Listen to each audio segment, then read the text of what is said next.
il demande de mettre la Côte d'Ivoire au-dessus de nos ambitions personnelles. Mais visiblement, lui, il ne le fait pas. Puisque quand tu regardes un peu... C'est l'un des flops. Hein. Ouais, c'est l'un des flops parce que son discours ne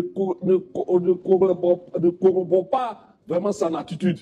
Parce que quand quelqu'un a fait 4 mandats, 4 mandats qui sont jugés anticonstitutionnels, mais à quel moment a-t-il mis la Côte d'Ivoire au-dessus de ses ambitions personnelles?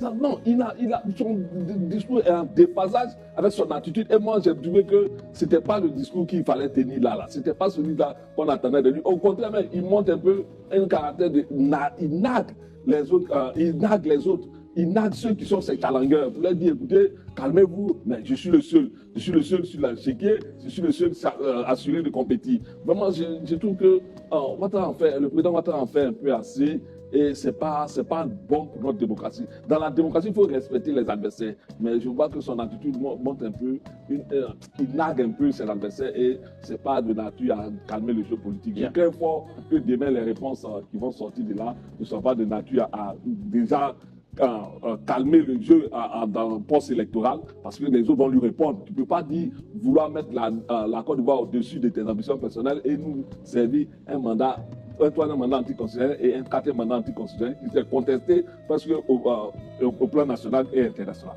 Marcelin Niawa, est-ce que vous voyez un flop à travers le dépôt de la candidature du président Ouattara? Sinon, à quel niveau? Ou un top également? Oui, je vois même un flop dans la forme même du dépôt de la candidature.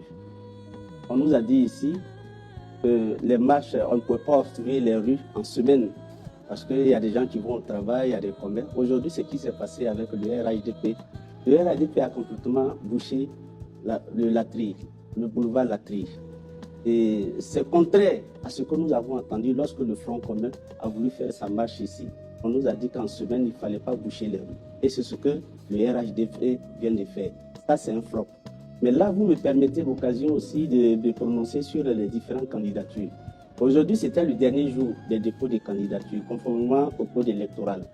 Et on entend dire qu'il y a plus de 30 candidatures qui sont déjà déposées. On attend que la CEI donne la liste définitive. Mais déjà, au regard du nombre de candidatures, je pense bien que les Ivoiriens viennent d'exprimer leur déception vis-à-vis de la gestion du RHDP après 15 ans de gestion. Donc, voilà le premier niveau. Le deuxième niveau, il faut voir ces candidatures-là. Moi, je peux les mettre en 3 groupes. Il y a d'abord un premier groupe. Le premier groupe, c'est des candidatures de témoignages, à mon avis. Il y a certains qui ne sont pas connus, qui veulent se faire connaître pour se faire reconnaître après. Pourquoi? Parce que derrière les candidatures, l'élection présidentielle, se cachent les élections locales. Il y a les législatives, il y a les municipales, il y a les régionales. Donc demain, après avoir déposé sa candidature, des gens, ils ont pu faire parler d'eux-mêmes. Peut-être qu'ils iront dans leurs différentes régions pour se porter candidat là-bas. Deuxième niveau de candidature, dans cette flopée de candidatures, il y a des personnes qui viennent pour être candidats, pour constituer une écurie. Parce que cette élection de 2025, elle constitue quand même une étape décisive. On sait bien qu'après 2025, le microcosme politique va se reconstituer.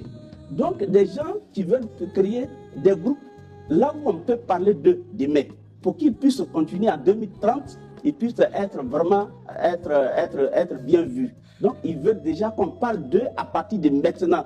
Donc, ils ne viennent pas forcément pour gagner l'élection, mais c'est pour constituer une écurie personnelle. La troisième étape, c'est ceux qui viennent même pour gagner l'élection présidentielle. À mon avis, c'est le cas du président Laurent Gbagbo et le cas du candidat du PDCI-RDA. Donc voilà ce que je peux dire pour l'instant concernant les différents... Alors, Lansina Karamoko, est-ce que pour vous, la forte mobilisation partisane lors du dépôt du président Alassane Ouattara doit être considérée comme un top ou un flop? C'est un top, dans la mesure où la candidature du président Ouattara a été demandée par le peuple ivoirien. Au-delà de ses partisans, c'est-à-dire les militants du RADP, il y a les chefs de village, et les organisations de la société civile qui lui ont demandé d'être candidat. Et donc, aujourd'hui, personne ne voulait se faire compter. Mais l'interrogation qu'on se pose, c'est que nous sommes en semaine. Oui, mais certains Ivoiriens sont censés être au travail et se retrouvent au siège de la commission électorale indépendante ou dans les RADP, pour votre information, le RADP a pris toutes les dispositions par rapport à ceux qui devaient être n'est-ce pas, à ce dépôt de candidature. Et tous les cadres du parti, du ministre aux fonctionnaires ordinaires, il leur a été demandé de se regrouper, de se rassembler au siège du RADP, et c'est des bus qui les transportent, n'est-ce pas, dans de bonnes conditions pour les déposer, n'est-ce pas, sur le lieu où le président devrait venir déposer sa candidature. Voilà comment le RADP s'est organisé. Maintenant, on ne peut pas non plus demander aux populations qui voulaient quand même être témoins de cette activité. Et ils sont venus, mais ils ont été tenus par les forces de l'ordre très loin du lieu du dépôt de candidature. Voyez-vous, la candidature du président Ouattara a été effectivement déposée à la CEI qui se trouve à Aguin, mais il y avait des militants qui étaient venus et qui étaient jusqu'à BMW, pour ceux qui connaissent un peu le boulevard Latry. C'est la preuve que les forces de l'ordre leur ont dit, vous n'avez pas accès ici, parce que les bus qui ont transporté les gens du siège au siège de la commission électorale les ont transportés, et un couloir a été ouvert et ils ont été déposés. Il y avait aussi certains militants dans la cour de la commission électorale indépendante. Bon, pour les téléspectateurs qui n'ont pas l'information, oui. Est-ce que cela est possible? Ah oui, mais il y a une salle à l'intérieur où le président devait déposer sa candidature. En dehors de la salle, dans la cour, on n'a pas le chiffre exact, mais plus de 50 militants qui se trouvaient dans la cour de la commission électorale indépendante. Mais ce sont ses collaborateurs qui l'ont accompagné. Ses collaborateurs qui l'ont accompagné, n'est-ce pas, pour déposer sa candidature. On ne peut pas leur faire l'injure, on ne peut pas leur faire l'injure d'être venus pour déposer, pour accompagner leur chef à déposer sa candidature. Ça peut être des collaborateurs au niveau de son cabinet, ça peut être des collaborateurs au niveau du fonctionnement du parti qui sont venus l'accompagner. C'est tout à fait normal. Ils n'ont pas eu accès à la salle. Allez-y. Non, sur ce point, je voulais dire que quand nous sommes renseignés sur le dépôt des candidatures, il avait été dit à chaque parti politique, pour le dépôt des candidatures, on avait besoin de 15 membres dans la délégation. C'est comme nous avons assisté, s'il vous plaît, ce à quoi nous avons assisté ce matin, c'était pas du tout cela. Aujourd'hui, tout le retard du RADP avait envahi et la cour de la CEI, et les bureaux, et même la salle. On n'avait pas, lorsque le président Alassane Ouattara, vous voyez bien, les images parlent. Lorsqu'il parlait, il prenait la parole dans la cour de la CEI, il était complètement immergé. Contrairement aux autres à qui on a exigé d'envoyer que 15 personnes dans la délégation. Donc ça, je pense que nous sommes dans un pays, même quand on est au pouvoir, la loi doit s'appliquer à tout le monde. Et c'est contrairement à ce qu'il dit aujourd'hui, il était complètement obstrué. Il était complètement obstrué, c'était une grande marche. Une mobilisation. Ce que vous dites n'est pas vrai. Je dis de façon très claire, il n'a jamais été dit, depuis que la CEI existe, que chaque candidat devait se faire accompagner de 15 personnes. La délégation de chaque candidat, c'est 15 personnes. Laissez-moi m'expliquer, s'il vous plaît. Moi, j'ai déjà accompagné un candidat en 2015. On parle de 2025. Écoutez-moi quand même. Oui, mais je vous écoute. Si on ne s'écoute pas, on ne peut pas parler de ça. Je m'inscris en faux quand vous dites que la CEI dit qu'il n'y a que 15 personnes. La salle prend 40 personnes. Et il y a 40 chaises. À vous de remplir les chaises ou pas.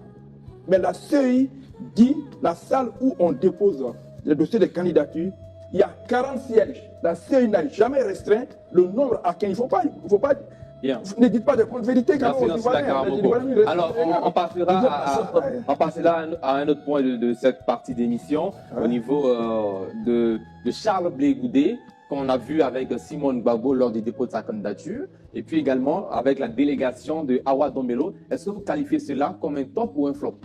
Non, moi je pense que Charles Blé Goudé, il est dans une logique qu'ils ont dit après leur sortie, après la CAP, c'est les candidats de gauche qui se rassemblent et Charles Blé Goudé visiblement pense les accompagner par sa capacité à mobiliser et sa capacité à donner de la voix auprès de certains de ses partisans. Bon, moi je vois ça comme un soutien apporté, comme on a vu des soutiens chez d'autres candidats, c'est un soutien qu'il a apporté à visage découvert, visiblement, à tous ceux qui supportent, et je crois que ça augure peut-être de bonnes nouvelles, et pourquoi pas un rassemblement de ceux-ci au moment où ils seront choisis pour aller à cette compétition électorale. Bon. Bien.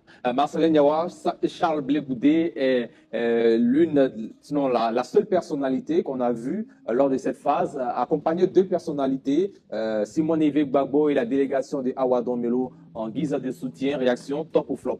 Bon, moi je pense qu'en démocratie, on a le droit à la différence. Je ne peux pas juger Charles Blé Goudé sur ses différents agissements. Il est suffisamment responsable. Celui qui décide, celui qui veut accompagner ou bien qui ne veut pas. Mais nous parlons ici de l'acte et non de la personne. Oui, mais c'est ce que j'ai dit, c'est lui qui est responsable de ses actes. Bien, mais comment vous qualifiez, quelle est votre lecture de l'acte posé par La lecture Charles que Blé j'ai Goudé? faite, c'est qu'il a choisi des candidats de l'opposition qu'il a voulu accompagner, en la personne de Simone Yves Gbagbo et de Domelo. C'est ce que je constate. L'autre lecture que vous voulez, si vous voulez mieux comprendre son comportement, je souhaite même que vous l'invitez. Mais j'ai dit, j'ai le droit à la différence. Je respecte ses choix, ses comportements, je les respecte en tant que citoyen ivoirien. Bien.